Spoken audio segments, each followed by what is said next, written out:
ಇನ್ನು ರಾಜ್ಯಪಾಲರು ಕೇಂದ್ರದ ಕೈಗೊಂಬೆ ಅನ್ನುವ ಸಿಎಂ ಹೇಳಿಕೆ ಏನಿದೆ, ಸಿಎಂ ಹೇಳಿಕೆಗೆ ಎಚ್ ಡಿ ಕುಮಾರಸ್ವಾಮಿ ಗರಂ ಆಗಿದ್ದಾರೆ. ನೀವು ಸರಿ ಇದ್ರೆ ಕೇಂದ್ರ ಸರ್ಕಾರವನ್ನ ಯಾಕೆ ದೂರಬೇಕಾಗಿ ಬರುತ್ತೆ? ರಾಜ್ಯಪಾಲರು ಕೇಂದ್ರದ ಕೈಗೊಂಬೆ ಅಂತ ಏನು ಸಿಎಂ ಹೇಳಿದ್ರು, ಸಿಎಂ ಹೇಳಿಕೆಗೆ ಎಚ್ ಡಿಗೆ ಗರಂ ಆಗಿದ್ದಾರೆ. ನೀವು ಕರೆಕ್ಟ್ ಆಗಿದ್ರೆ ಇಂಥ ಪರಿಸ್ಥಿತಿ ಬರ್ತಾ ಇರಲಿಲ್ಲ, ಕೇಂದ್ರ ಸರ್ಕಾರವನ್ನ ದೂರುವಂತ ಸ್ಥಿತಿ ಇರ್ತಾ ಇರಲಿಲ್ಲ. ಯಾಕೆ ದೂರ್ತಾ ಇದ್ದೀರಾ? ನಿಮ್ಮಲ್ಲೇ ಕೆಲವರು ಈ ವಿಷಯವನ್ನ ಹೊರಗೆ ತಂದಿದ್ದಾರೆ, ನಿಮ್ಮನ್ನ ಇಳಿಸಬೇಕು ಅಂತ ಹೊರಗೆ ವಿಷಯ ತಂದಿದ್ದಾರಷ್ಟೇ. ನಿಮ್ಮ ಕಿತ್ತಾಟದಲ್ಲಿ ಕೇಂದ್ರ ಸರ್ಕಾರವನ್ನ ಯಾಕೆ ನಡುವಲ್ಲಿ ತರ್ತಾ ಇದ್ದೀರಿ ಅಂತ ಎಚ್ ಡಿ ಕುಮಾರಸ್ವಾಮಿ ಪ್ರಶ್ನೆ ಮಾಡಿದ್ದಾರೆ. ಬೆಂಗಳೂರಿನಲ್ಲಿ ಮಾತನಾಡುವಂತಹ ಸಂದರ್ಭದಲ್ಲಿ ಕುಮಾರಸ್ವಾಮಿ ಕಿಡಿಕಾರಿದರು. ಇದು ಯಾಕೆ ಅಂತಂದ್ರೆ ಅವರು ಬಿಜೆಪಿಯವರು ಜೆಡಿಎಸ್ನವರು ರಾಜಕೀಯವಾಗಿ ಮಾಡಿ ಅಂತಾರೆ, ಇವರು ಆಕ್ಟ್ ಮಾಡಿದ್ದಾರೆ, ಡ್ಯಾನ್ಸ್ ಮಾಡ್ತಾರೆ. ಇದು ಕೇಂದ್ರ ಸರ್ಕಾರನ ಯಾಕೆ ದೂರ್ತೀರಿ?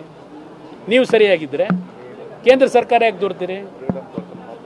ಈಗ ಯಾಕೆ ಸ್ಟಾಲಿನ್ ಮೇಲೆ ನಡೀತಾ ಇಲ್ಲ, ತೆಲಂಗಾಣದಲ್ಲಿ ಯಾಕೆ ನಡೀತಾ ಇಲ್ಲ, ಇಲ್ಲಿ ಯಾಕೆ ಪ್ರಾರಂಭ ಆಯಿತು?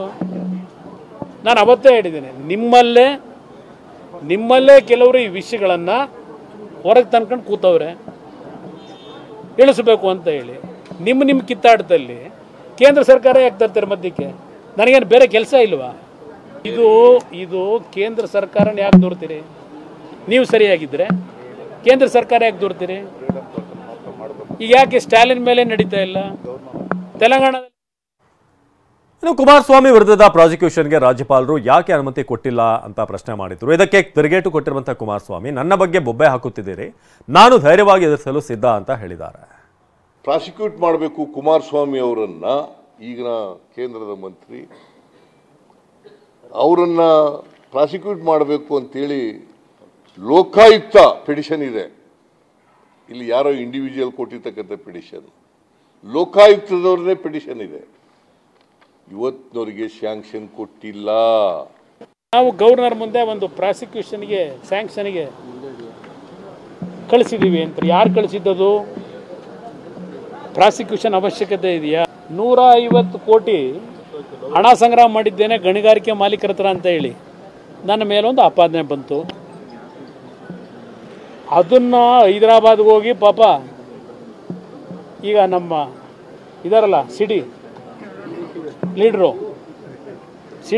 ಹೋಗಿ ಹೈದರಾಬಾದಲ್ಲಿ ಕೂತು ಅವ್ರ ಜೊತೆಗೆ ಶ್ರೀನಿವಾಸಪುರದವರೊಬ್ಬರು ಅವರು ಹೋಗಿದ್ರು. ಹೈದರಾಬಾದಲ್ಲಿ ಕೂತು ಒಂದು ಕ್ಯಾಸೆಟ್ ಮಾಡೋಕ್ಕೆ ಟ್ರೈ ಮಾಡಿದ್ರು ಸಿಡಿ. ನನ್ನ ಮೇಲೆ ಹೋದ್ರಲ್ಲಪ್ಪ, ವಿಧಾನಸಭೆಯಲ್ಲಿ ಚರ್ಚೆ ತಗೊಂಡ್ರಲ್ಲ ಸಬ್ಜೆಕ್ಟು. ನಾನು ಅವತ್ತೇನು ಹೇಳಿದೆ, ವಿಧಾನಸೌಧ ಕಡತ ತೆಗೆದು ನೋಡಿ, ಅದೆಲ್ಲ ಪಾಪ ಸ್ಕ್ರೀನ್ ಹಾಕ್ಸಿದ್ರಲ್ಲ ಮೊನ್ನೆ ಮೈಸೂರಿನಲ್ಲಿ ನಮ್ಮ ಸಿಡಿ ಶಿವು, ಅದನ್ನು ಯಾಕೆ ಹಾಕಲಿಲ್ಲ ಗೊತ್ತಿಲ್ಲ. ನಾನು ಅವತ್ತು ಹೇಳಿದೆ, ನನ್ನ ಹಿಂದೆ ಇರ್ತಕ್ಕಂಥ 124 ಜನ ಶಾಸಕರುಗಳ ಬೆಂಬಲವನ್ನು ರಕ್ಷಣೆಯನ್ನು ಪಡೆದು ನಾನು ಈ 150 ಕೋಟಿ ಹಗರಣದ ರಕ್ಷಣೆ ಪಡೆಯಲ್ಲ. ಪ್ರಾರಂಭ ಮಾಡಿ ವಿರೋಧ ಪಕ್ಷದಲ್ಲಿ ಏನು ಕೂತಿದ್ದೀರಿ, ಏಕಾಂಗಿಯಾಗಿ ಎದುರಿಸ್ತೀನಿ ಅಂತಕ್ಕಂಥ ಪದ ಬಳಸಿದ್ದೇನೆ ಸಿದ್ದರಾಮಯ್ಯನವರೇ.